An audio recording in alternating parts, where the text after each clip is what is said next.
भूत और चुड़ैल की एप्पल ट्रेन। रात के 10 बजे कुछ लोग झुमरू गांव के स्टेशन से सेब ट्रेन में जा रहे थे। कुछ देर बाद ही ट्रेन में अजीब अजीब हरकतें होने लगी। ट्रेन में तेज हवाएं चलने लगी। वहीं सीट पर बैठे लोग घबरा गए और कहने लगे, अरे ये सब क्या हो रहा है? अरे शीला, मुन्नी, चिकनी, चमेली, लैला, कोई तो बताओ। अरे हम कैसे पता होगा? हम क्या इस ट्रेन में आकर रोज मुजरा करते हैं? अरे तो हो क्या गया होगा? डर क्यों रही हो तुम सब इतना? मैं तो नहीं डर रही। सेब ट्रेन में हो रही हलचल एकदम से बंद हो जाती है और ट्रेन में सन्नाटा सा हो जाता है। अरे ये क्या, सब पहले की तरह नॉर्मल हो गया, बिल्कुल सन्नाटे जैसा। हाँ तो बढ़िया है। वैसे इस एप्पल ट्रेन के बारे में क्या कहना है? आज से पहले मैंने ऐसी ट्रेन कभी नहीं देखी। पर मैंने देखा, अब हर शहरों के फलों की ट्रेन चलने लगी है। यहाँ पर एप्पल ट्रेन चल रही है, इलाहाबाद में जमुनी ट्रेन और जयपुर में मूली ट्रेन चल रही है। अरे वहाँ के लोग मूली खा खा कर ट्रेन में कितना पाते होंगे ना। वो तो है। पर इस ट्रेन में क्या है, हम जितना मर्जी चाहे सेब खा सकते हैं। भूख भी लगी है। ये कहते ही पांचों की सीट के पास बहुत सारे एप्पल लुढ़कते हुए उनके पैरों के पास आते हैं। ये उठाकर शीला मुन्नी से कहती है, अरे इस मुन्नी की बच्ची ने सोचा और इतने सारे एप्पल प्रकट भी हो गए। वाह वाह वाह वाह वाह, मैं भी खाऊंगी एप्पल। ये बोलकर धन्नो सेब उठाकर खाती ही है कि अचानक से ट्रेन में बवंडर सा छा जाता है। सारे एप्पल हवा में उड़ने लगते हैं और उन पांचों को मारने लगते हैं। उनके सिर पर बहुत तेज की लगती है और वो झुककर कहती है, अरे बाप रे बाप, ये क्या हो रहा है? अरे ये सब हवा में से कैसे उड़ रहे हैं और हमें क्यों मार रहे हैं? अरे कोई तो हमें बचाओ इससे। खाओ खाओ, हमारे सेबों को खाओ अब। चुड़ैल हमारे ट्रेन में कैसे आ सकती है? सरप्राइज! तो कैसे हैं आप सब? क्या आप सब सेब खाना चाहते हैं? मैं खिलाता हूँ। तुम्हें सेब की भूख लगी थी ना, इसलिए तुम मेरी एप्पल ट्रेन में आ गई। शीला, हाँ मुन्नी, चुड़ैल, भूत दोनों है यहाँ। ये क्या, एक के ऊपर एक सरप्राइज देने का ऑफर चल रहा है? जो कभी भूत आ रहा है तो कभी चुड़ैल। अगर तुम्हारे साथ और साथी हैं तो बता दो, क्योंकि हमारी तो तुम्हें देखकर ही ऐसी तैसी हो गई है। जो कच्चा था, पर तुम्हें परेशान मैं और मेरा भूतिया पति ही करेंगे बस। मैं तो कहता हूँ इन लोगों को मार डालो या तो अपने जहरीले सेब खिला दो। क्या जहरीले सेब? मतलब आगे को और पीछे खाई? बचने का कोई तरीका ही नहीं है। एक शर्त पर तुम्हें छोड़ सकता हूँ, जब तुम मुझे नाच कर दिखाओगे। हाँ हाँ हाँ, हम नाचेंगे। मुन्नी बदनाम हुई डार्लिंग तेरे लिए, मैं झंडू पाम हुई डार्लिंग तेरे लिए। मुन्नी के गाल गुलाबी, नैन शराबी, चाल नवाबी रे। ओहो, तुम सब तो बुढ़े बुढ़ियों से भी ज्यादा गए गुजरे हो। मैं गाता हूँ और तुम नाचोगी। ओ धन्नो धन्नी दी, आपका क्या होगा जनाबे आली, आपका क्या होगा? मतलब ये क्या, तुम पांचों अब जो मरने वाली हो?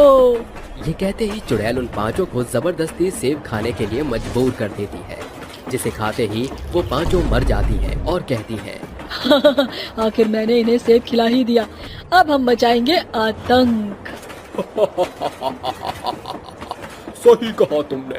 उससे पहले एप्पल ट्रेन को जरा हम हवा में तो उड़ा दे। ये कहते ही दोनों अपनी शक्तियों से उस एप्पल ट्रेन को हवा में बादलों की सैर कराते हैं और दूसरे ट्रेन के दूसरे डिब्बे में जाकर उन लोगों को डराते हैं। तभी कुछ लोग खिड़की से बाहर देखकर डरने लगते हैं। भला ये ट्रेन हवा में कैसे उड़ सकती है? सही कहा, ये एप्पल ट्रेन तो हवा में चल रही है, पर ऐसे कैसे? हमारी वजह से इस एप्पल ट्रेन पर मेरा और मेरी धर्म पत्नी चुड़ैल का कब्जा है। हाँ, तुम्हें तो शुक्रगुजार होना चाहिए कि तुम ट्रेन में बैठकर एरोप्लेन का मजा ले रहे हो। चलो अब जल्दी से ये सारे सेब खा लो, वरना मैं तुम्हें उड़ती हुई ट्रेन से धक्का दे दूंगी। नहीं, प्लीज ऐसा मत करना। पिंकी, अरे पिंकी तुम डरो मत, ये बस हमें बेवकूफ बना रहे हैं। अच्छा, तो हम तुम्हें बेवकूफ बना रहे हैं? चलो मैं ये साबित कर ही देती हूँ। ये कहते ही चुड़ैल मोंटी को उड़ती हुई ट्रेन से धक्का दे देती है। ये देखकर पिंकी डर जाती है और वो डरकर जहरीला सेब खाते ही मर जाती है। इसी तरह चुड़ैल और भूत एप्पल ट्रेन में बैठे सभी लोगों को एक एक करके मौत के घाट उतारने लगते हैं। ये देखकर एक लड़का कहता है, तुम्हें बेकसूर मासूम लोगों को मारकर बिल्कुल भी शर्म नहीं आती? हाँ, तुम्हारे हाथ नहीं कपकपाते? क्यों इन लोगों को इस कदर मारे जा रहे हो? जब हमारे बारे में किसी ने नहीं सोचा तो हम किसी के बारे में क्यों सोचे? हम भी तो बेकसूर मारे गए हैं, इसलिए तुम सब लोग भी मरोगे। हाँ, हम एक एक करके तुम सबको मार डालेंगे। तुम ऐसे ही किसी को नहीं मार सकते। अरे वजह बताओ। हम भी तुम लोगों की तरह इंसान ही थे जो मेहनत से रोटी कमाते थे। मैं और मेरी पत्नी सेब बेचा करते थे। जब हमारा काम सड़कों पर नहीं चला तो हमने सोचा क्यों ना ट्रेन में ही लोगों को सेब बेचने लगे। सेब ले लो, सेब ताजा ताजा मीठे मीठे सेब, लाल सेब, हरे सेब, मीठे मीठे सेब। अरे अंगूरी, जरा छाबड़िया में से और सेब लाना, मेरे सेब खत्म हो गए हैं। जी अभी लाई। ये बोलकर अंगूरी अपने पति को और सेब दे देती है। तभी कैलाश के पास रघुवीर पैसेंजर आकर कहता है, अरे भाई साहब, ये सेब कैसे दिए हैं? जी 100 रुपए किलो, बिल्कुल बढ़िया मीठे सेब हैं। क्या आप मुझे ये पूरी टोकरी दे देंगे? वो क्या है ना, मेरी बहन की शादी इसी ट्रेन में हो रही है तो उन लोगों की खाने की व्यवस्था नहीं हो पाई, तो मैंने सोचा यहाँ से भी खिला दूं। अरे ये तो आपने बहुत अच्छा सोचा है, पूरी टोकरी आपको 1000 रुपए की पड़ेगी। अच्छा, हाँ, तो क्या मैं ये टोकरी ले जाऊं? जब ये टोकरी रख कर आऊंगा तो उस डिब्बे में से आपके पैसे भी लेता आऊंगा। बताइए। यही दे देते आप। अजी मेरा पर्स उधर ही रखा है, मैं लाकर आता हूँ, आप विश्वास रखिए। ठीक है। ये सुनकर कैलाश सेब की पूरी टोकरी उठाकर ले जाता है और बहुत देर हो जाती है, लेकिन रघुवीर वापस नहीं आता। तभी कैलाश और अंगूरी उसे ढूंढते हुए ट्रेन के दूसरे डिब्बे में पहुंच जाते हैं और कहते हैं, अरे भाई साहब, मैं इतनी देर से इंतजार कर रहा हूँ, आपने मेरे से पूरी टोकरी ले ली सेब की, पैसे तो दे दीजिए। अरे आप ये कैसी बातें कर रहे हैं? मैं आपको 1000 रुपए का नोट वहीं देकर आया हूँ और आप यहाँ आ गए। मैं भला इंसान दिखता हूँ, इसका मतलब ये नहीं आप मुझे लूट लेंगे। अरे आप इतना झूठ क्यों बोल रहे हैं? आपने कहा था कि मैं पैसे लेकर आता हूँ, आपने मुझे फूटी कौड़ी नहीं दी। देखो देखो, ये गरीब मुझसे पैसे लेने के चक्कर में कैसे दांव पेच खेल रहा है। मारो इसे, झूठ बोलता है भिखारी कहीं का। अरे मारो मारो इसे, मारो, अरे मारो। अरे ये सब आप क्या कर रहे हैं? छोड़िए छोड़िए मेरे पति को। ट्रेन के लोग बेचारे कैलाश को झूठा समझकर ट्रेन से फेंक देते हैं। वहीं अंगूरी उस आदमी को मारती है कि वो लोग अंगूरी को चाकू से मार डालते हैं, जिसके बाद दोनों भूत और चुड़ैल बनकर रहते हैं। इन लोगों ने हमारे साथ नाइंसाफी की है। अब हम इसी ट्रेन को एप्पल ट्रेन बनाकर लोगों को मौत के घाट उतारेंगे, कोई नहीं बचेगा। और तब से ही हम लोगों को मारने लग गए। तुम्हारे साथ तो बहुत बुरा हुआ है, मुझे दुख है। और तुम पिछले साल की ट्रेन में बैठकर आ रहे थे ना? हाँ, पिछले साल ही। देखो, तुम्हारी मौत के बाद पिछले साल उसी ट्रेन का बहुत भयानक एक्सीडेंट हुआ था, जिसमें सभी लोग मारे गए थे, और जिन्होंने तुम्हारे साथ बुरा किया था वो भी मर चुके हैं। तो फिर अब तुम किस बात का बदला ले रहे हो? जब उन्हें सजा मिल चुकी है, बेहतर होगा कि तुम अपनी भटकती हुई आत्मा को खुद मोक्ष दे दो, जिससे तुम आजाद हो जाओ। शायद तुम सही कह रहे हो, अब हमें यहाँ से चलना चाहिए। ये बोलते ही चुड़ैल और भूत अपने जादू से उस एप्पल ट्रेन को पटरी पर उतार कर पहले जैसी ट्रेन बना देते हैं और हमेशा के लिए वहाँ से चले जाते हैं। चुड़ैल के भुट्टे। रात के 3 बज रहे थे। भीमागढ़ गांव के भुट्टे के खेत में एक तेज रोशनी चमकती है और उस चमकती हुई रोशनी से एक चुड़ैल बाहर निकलती है। उसके बाद वो चुड़ैल हंसते हुए बोलती है, इस गांव के किसी भी भुट्टे को मैं नहीं छोड़ूंगी। मैं इस गांव के सारे भुट्टों को चबा चबा कर खा जाऊंगी। इतना कहकर चुड़ैल उस खेत में अपने दोनों हाथों को हवा में उठाती है और आंख बंद करके अपने हाथों से जादू करने लगती है। उसके हाथों के जादू द्वारा वो उस खेत के सारे भुट्टे हवा में उड़ाने लगती है, जिसके बाद वो चुड़ैल खुद हवा में उड़कर आराम से भुट्टे खाने लगती है। यम, वाह, ये भुट्टे कितने स्वादिष्ट हैं। इन भुट्टों को खाकर तो मजा ही आ गया। चुड़ैल भुट्टों को खा ही रही थी कि तभी उस खेत का मालिक वहां आ जाता है और वह अपने खेत में चुड़ैल को हवा में उड़ते हुए भुट्टे को खाता हुआ देख चिल्लाते हुए बोलता है, अरे बाप रे बाप, ये तो एक भयानक चुड़ैल है। अरे गांव वालों जल्दी आओ, देखो रे, अरे गांव में किसी चुड़ैल का साया है। मालिक की आवाज सुनकर चुड़ैल अचानक ही पीछे मुड़ जाती है, जिसके बाद वो मालिक को देखकर उसे बोलती है, तेरी इतनी हिम्मत कि तूने मुझे भुट्टे खाते हुए देखा। तूने मुझे देख तो लिया, लेकिन अब तू नहीं बचेगा। पहले मैं तेरी आंखें नोचूंगी, उसके बाद मैं तेरी जान लूंगी। इतना कहकर चुड़ैल उस मालिक को हवा में उड़ा देती है, जिसके बाद वो अपने हाथों की दोनों उंगलियां लंबी करती है और उसकी आंखों में घोंप देती है, जिसके बाद चुड़ैल उसको भयानक मौत दे देती है।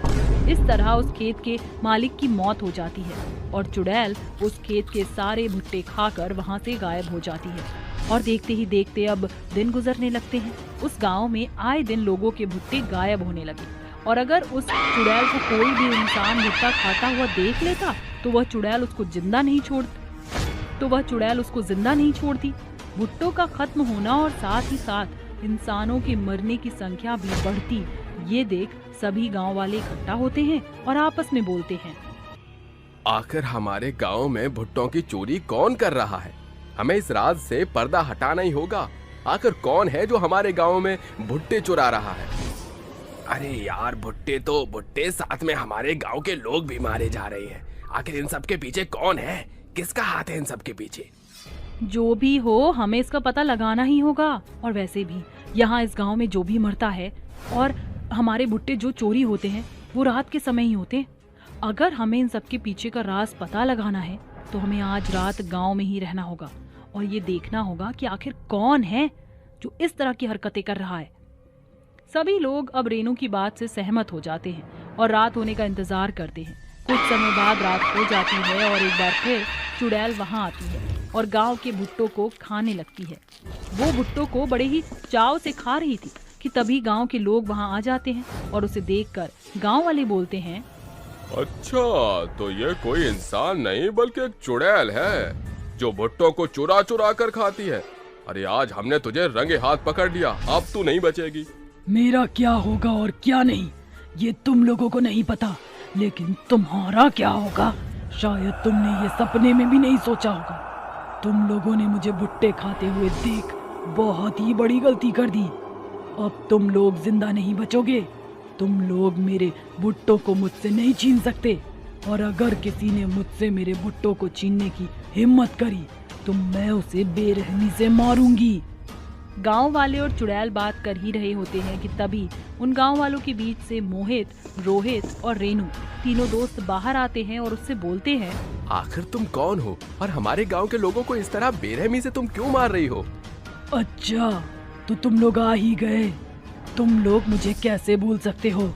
आखिर तुम लोगों ने ही तो मेरी जान ली थी। नंदनी, ये तुम हो? मेरी बहन, तुम इस तरह लोगों को क्यों मार रही हो? क्या तुम इस चुड़ैल को जानती हो? और अगर तुम सभी इस चुड़ैल को जानती हो तो कौन है और क्यों हमें परेशान कर रही है? ये तीनों तुम लोगों को कभी सच नहीं बताएंगे। मैं तुम्हें सारा सच बताती हूँ। 10 साल पहले की बात है। रेनू जो कि मेरी बहन थी, रोहित और मोहित, हम दोनों बहनों के दोस्त थे। हम चारों उस समय केवल 10 साल के थे। मुझे भुट्टा खाना बहुत ही ज्यादा पसंद था। एक बार जब भुट्टे वाला गली में आया तो मैंने अपने बचाए हुए पैसे से भुट्टे खरीद लिए, लेकिन इन लोगों ने मेरे भुट्टे को छीन कर छत पर भाग गए और मैं इन लोगों से अपने भुट्टे मांगती रही। मेरे भुट्टे मुझे वापस कर दो। नहीं, अब हम तेरे भुट्टों को वापस नहीं करेंगे। हम सभी लोग आपस में मिल बांट कर इस भुट्टे को बड़े ही मजे से खाएंगे। रेनू दीदी, देखो ना, ये क्या कह रहे हैं, मुझे मेरे भुट्टे दिलवा दो। अरे नंदनी, तुम चिंता क्यों कर रही हो? ये लोग तो बस तुम्हारे साथ मजाक कर रहे हैं। ये खाएंगे नहीं, तुम चिंता मत करो। नंदनी रेनू की बात नहीं सुनती, जिसके बाद नंदनी मोहित और रोहित से छीना झपटी करने लगती है और इस तरह छीना झपटी में नंदनी को धक्का लग जाता है और नंदनी छत से नीचे गिर जाती है और इस तरह नंदनी की मौत हो जाती है। इस तरह मेरी मौत हो गई। उस समय तो मैं बच्ची के भेष में मरी थी, लेकिन जैसे ही 10 साल बीते वैसे ही मैं एक भयानक चुड़ैल में तब्दील हो गई और अब मैं भुट्टों को चुरा चुरा कर खाती हूँ और इस बीच अगर मुझे कोई देख लेता है तो मैं उसे भी मार देती हूँ। नंदिनी, धोखाधड़ी में तुम नीचे गिर गई थी, तुम्हें किसी ने मारा नहीं, तो तुम इस तरह हम लोगों को मत मारो। तुम हम लोगों को आखिर परेशान क्यों कर रही हो? छोड़ दो हम सभी लोगों को। धोखे में मेरी जान नहीं गई थी, तुम लोगों ने जानबूझकर मुझे मारा था और वैसे भी मैं यहाँ पर किसी को मारती नहीं, लेकिन जो मुझे भुट्टे को खाते हुए देख लेता है मैं बस उसे मारती हूँ, क्योंकि वो मेरा राज सबको बता देता। अब तो तुम्हारा राज सभी गांव वालों को पता चल गया कि तुम कौन हो। अब तो तुम यहाँ मौत का गंदा खेल बंद कर दो। ठीक है, यहाँ पर मैं किसी को भी नहीं मारूंगी, लेकिन तुम मुझसे एक वादा करना होगा कि तुम हर रोज मेरे लिए सुबह शाम भुट्टे लाकर मेरी कब्र के पास छोड़ दोगे। अगर तुम ऐसा करते हो तो मैं तुम लोगों को कभी भी परेशान नहीं करूंगी। ये मेरा तुमसे वादा है। चुड़ैल की बातों से अब सभी लोग सहमत होते हैं, जिसके बाद चुड़ैल वहाँ से अपने आप गायब हो जाती है और हर रोज अब सभी गांव वाले नंदिनी की कब्र पर भुट्टे रखकर चले जाया करते। इस तरह अब चुड़ैल किसी भी गांव वाले को परेशान नहीं करती और सभी गांव वाले अब एक साथ खुशी से रहने लगते हैं। रेलगाड़ी में भूत की बारात। शिखा सैकड़ों सपने लिए आज अपने दुल्हन के जोड़े में बैठी तैयार हो रही थी। चारों ओर उसकी शादी की शहनाई बज रही थी। तभी शिखा की माँ उसकी नजर उतार कर कहती है, आज मेरी बेटी इतनी प्यारी लग रही है कि क्या बताऊं, कहीं मेरी नजर न लग जाए तुझे। अरे माँ, कभी माँ की नजर बेटी को लगती है? आज तू जिंदगी नए सिरे से शुरू करेगी, भगवान तुझ पर अपनी कृपा बरसाए रखे। अच्छा, मैं नीचे काम देख रही हूँ, तो ख्याल रख। ये बोलते ही कुसुम चली जाती है और तेज आंधी चलने लगती है। शिखा के कमरे की खिड़की बार बार बजने लगती है। कमरे की लाइट खराब होने लगती है। तभी डरी हुई शिखा कहती है, आखिर ये क्या हो रहा है? मौसम इतना कैसे बिगड़ गया? अब वो बारात लेकर कैसे आएंगे? लगता है मेरी शादी में आज बारिश होकर ही रहेगी। शिखा, शिखा, मैं आ गया, तुम्हारा प्यार आ गया। ये डरावनी आवाज कहाँ से आ रही है? कौन है यहाँ? तुम्हारा प्यार लौट आया है शिखा, तुम्हारा युवराज। जैसे ही वो आधा जला हुआ चेहरा, भूत वाला चेहरा दिखाई देता है, शिखा के सामने आता है तो शिखा बेहद डर जाती है और अपनी आंखों पर हाथ रखकर कहती है, युवराज, तुम चले जाओ यहाँ से। मुझे तुमसे डर लग रहा है। आज मेरी शादी है और मैं कुछ गड़बड़ नहीं चाहती। शिखा, मैं तुम्हारे बिना नहीं रह सकता। तुम मुझे देखकर ऐसे मत करो। मैं तुम्हें अपने साथ ले जाने आया हूँ। तुम सिर्फ मेरी हो। आज हम दोनों शादी करेंगे। वो डरावना भूत शिखा का हाथ पकड़कर उसे दरवाजे की ओर ले जाता है और शिखा हाथ छुड़ाकर कहती है, तुम पागल हो गए हो? होश में तो हो युवराज। तुम्हारी मेरी शादी नहीं हो सकती। तुम भूत हो और मैंने तुमसे कभी प्यार ही नहीं किया, तो किस बात की शादी? कोई बात नहीं, तुम नहीं कर सकती तो एक भूत तो अपने प्यार से शादी कर सकता है ना। चलो अब। देखो, तुम यहाँ से चले जाओ, मेरी बारात आने वाली है। जाओ यहाँ से। अच्छा, तो तुम्हारी बारात आने वाली है। ना रहेगा दूल्हा, ना बजेगी शहनाई। ये बोलकर भूत उसके दूल्हे को ढूंढता हुआ उसी रेलगाड़ी में पहुंच जाता है जिसमें सभी बाराती आ रहे थे। रेलगाड़ी कई तरह के फूलों से सजी थी और अंदर सभी बाराती ढोल नगाड़े पर नाच रहे थे और दूल्हा सेहरा लगाए बैठा हुआ था। अरे और ढोल वाले, इतनी तेज बजा के लड़की वालों को पता चल जाए कि उनकी बारात आने वाली है। अभी बजाता हूँ। आज मैं अपने दोस्त के लिए गाना भी गाना चाहूंगा। ओ तेनू घोड़ी किन्ने चढ़ाया भूतनी के, तेनू दूल्हा किन्ने बनाया भूतनी के, भूतनी के ओ भूतनी के, तेनू घोड़ी किन्ने चढ़ाया भूतनी के। अरे, ये तो मेरे लिए गाना बजा रहा है। मुझे नाचना चाहिए। ओ मेनू घोड़ी किन्ने चढ़ाया भूतनी के, ओ मेरू दूल्हा मैंने बनाया भूतनी के। ये कहते ही वो भूत नाचने लगता है। तभी रुक कर कहता है, अरे नहीं नहीं, ये मैं क्या कर रहा हूँ? मुझे उस दूल्हे को मारकर उस जगह बैठना है और अपनी शिखा के पास जाना है। अब ये बारात भूत की बारात होगी जिसमें सब लोग नाच कर जाएंगे। ये बोलते ही वो भूत उसके शरीर में घुस जाता है, फिर उसे ट्रेन के टॉयलेट में ले जाकर मार देता है और खुद उसकी जगह आकर बैठ जाता है। अब ये सहरा ही मुझे दूल्हा बनाकर मेरी शिखा तक पहुंचाएगा। मैं बारात लेकर तुम्हारे पास आ रहा हूँ मेरी शिखा। अरे भाई, तो भी शादी का लड्डू खाने वाला है? अपनी खुशी तो जाहिर कर। सच बताऊं तो मैं शिखा से शादी करके उसे सारी खुशी दूंगा जो मैं उसे पहले नहीं दे पाया। पहले कब? तू तो कभी भाभी से मिला ही नहीं। मेरा मतलब है वक्त ही नहीं मिला। तो अब शादी के बाद उसे सारी खुशियां दूंगा और इसीलिए मैं गाना चाहता हूँ। काजल की स्याही से लिखी है तूने न जाने कितनी लव स्टोरियाँ, केसरिया तेरा इश्क है पिया, रंग जाऊं जो मैं हाथ लगाऊं। अरे वाह वाह वाह। कुछ ही देर में नाचते गाते हुए ट्रेन अपने स्टेशन पर उतरती है और वो भूत समीर बनकर घोड़ी चढ़ जाता है, जहाँ सभी बाराती नाचते हुए दुल्हन के घर तक पहुँच जाते हैं और भूत गाता है। अरे पीछे बाराती आगे बैंड बाजा, आए दूल्हे राजा गोरी खोल दरवाजा। तभी गौरी नाम की उसकी सास दरवाजा खोलती है तो भूत कहता है, अरे मैंने अपनी सोना जानू को बुलाया था, पर यहाँ तो सासू माँ ही आ गई। कोई नहीं, पहले इनसे निपट लेते हैं। अंदर आ जाओ बेटा, मैं तुम्हारी आरती उतारूं। ये बोलते ही वो भूत आगे बढ़ता है, जहाँ कुसुम उसकी आरती उतारती है और टीके के लिए जब सेहरा हटाती है तो उसे सेहरे के अंदर एक डरावना भूत दिखाई देता है, जिसे देखकर वो चिल्लाती है, भूत, कोई बचाओ, कोई बचाओ। कुसुम उस भूत को भगाने के लिए मेन दरवाजा बंद कर देती है, फिर भी वो भूत दरवाजा तोड़कर अंदर आ जाता है और शिखा का हाथ पकड़कर कहता है, बहुत हो गया शिखा, आज मैं तुझे लेकर ही रहूंगा। मुझे नहीं जाना तुम्हारे साथ, मुझे तुमसे शादी नहीं करनी, क्योंकि मेरे साथ जबरदस्ती कर रहे हो तुम। बेटा तू इस भूत को जानती है क्या? ये क्या हो रहा है मुझे भी पता। माँ ये कुछ महीने पहले की बात है, इस भूतनी के ने मुझे बहुत परेशान किया है। उस शाम जब मैं कॉलेज से जा रही थी तो मेरा दुपट्टा उड़कर उसके चेहरे पर आ गया, और जब मैंने हटाया तो हम दोनों ने एक दूसरे को पहली बार देखा और कहा, सॉरी, वो हवा की वजह से उड़कर आप पर आ गया। कोई बात नहीं, इसमें आपकी कोई गलती नहीं है, शायद हमें ऐसे ही मिलना था। What do you mean? ये कहकर शिखा चली जाती है। अगले दिन जब वो कॉलेज आती है तो रास्ते में युवराज उसे देखकर कहता है, अरे ये तो वही लड़की है, जब से इसे देखा है मेरे दिल का चैन चला गया है कहीं और।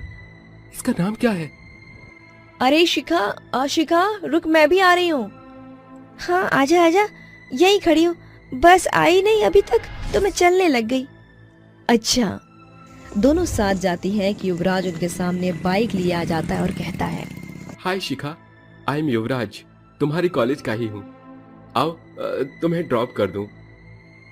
तुम वही हो ना? और तुम्हें मेरा नाम कैसे पता? अभी तुम्हारी दोस्त ने तुम्हारा नाम लिया।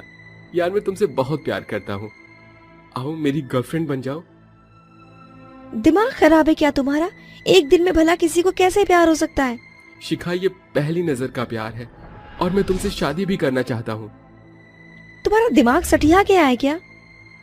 ये बोलकर दोनों ऑटो में बैठकर चली जाती हैं। वक्त बीतता है, युवराज शिखा की अब हर गली हर चौराहे पर आकर परेशान करने लगता है, पर शिखा नजरअंदाज कर देती है। तभी एक बच्चा उसे लेटर देकर जाता है, जिसमें लिखा था, अगर शिखा तुम जंगल में मुझसे मिलने नहीं आई तो मैं मर जाऊंगा। ये क्या बकवास कर रहा है युवराज? मुझे इसे जाकर समझाना होगा वरना गलत हो जाएगा। ये बोलते ही दौड़ी दौड़ी जंगल में जाती है, जहाँ युवराज उसे कहता है, मुझे पता था शिखा तुम जरूर आओगी, क्योंकि तुम भी मुझसे उतना ही प्यार करती हो जितना मैं। अब मुझसे एक बार कह दो कि तुम भी मुझसे बहुत प्यार करती हो। युवराज, जबरदस्ती किसी से प्यार नहीं होता और मैं तुमसे प्यार नहीं करती। मैं सिर्फ तुम्हें समझाने आई हूँ, तुम अपनी जिद छोड़ दो। ठीक है, तुम मुझसे शादी नहीं करना चाहती ना, पर मैं तुमसे ही प्यार करूंगा और मरने के बाद भी करूंगा। मैं ये दुनिया छोड़कर जा रहा हूँ। ये बोलते ही युवराज अपने ऊपर मिट्टी का तेल डाल लेता है और माचिस से खुद को आग लगा लेता है, जिसके बाद वो मरकर भूत बन जाता है। बस तब से ही ये मुझे परेशान कर रहा है। सुबह भी मेरे पास आया था, मैंने इसे बहुत रोका, पर इसने समीर को मार डाला। और मैं तुम्हें भी मार डालूंगा और अपने साथ ले जाऊंगा, पर शादी तुमसे ही करूंगा। ये बोलते ही भूत उसे मार डालता है, जिसके बाद वो चुड़ैल बन जाती है और युवराज उसके साथ उसी मंडप में जबरदस्ती शादी करके कहता है, कहा था ना तुम मेरी हो, और अब मैं तुम्हें अपने साथ ले जा रहा हूँ। बाय बाय सासू माँ, अपना ख्याल रखना। इस तरह युवराज की बुरी आत्मा शिखा से शादी कर उसे अपनी दुनिया में ले जाती है।